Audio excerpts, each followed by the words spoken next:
Okay, so the save to released function is actually a pretty handy one if you're doing automation and you need to back something up to a release directory after something's been released.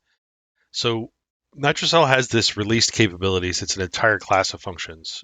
If we take a look at it here, you could see that there's just all kinds of things that you can kind of set up and do relative to releasing components. And releasing components basically means to purge them of any unused features or suppressed features or relations. I mean, it's a pretty powerful automated process, and it starts really with this set nitro release directory. That what that does is that creates a versioned directory underneath the current working directory. So if we call this my rel dir and I run this, you'll notice that it creates that directory. And if I run this again, it'll create a new version of that directory, and it just keeps going.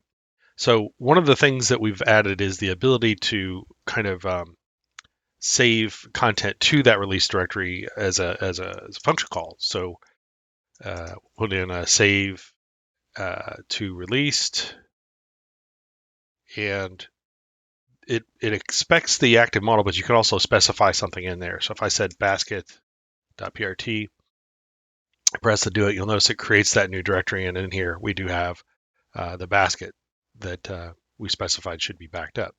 So if we come into this and say, mag.net, whoop, mag.net.prt, and do that, then you'll notice that in that directory we have a copy of the file backed up there.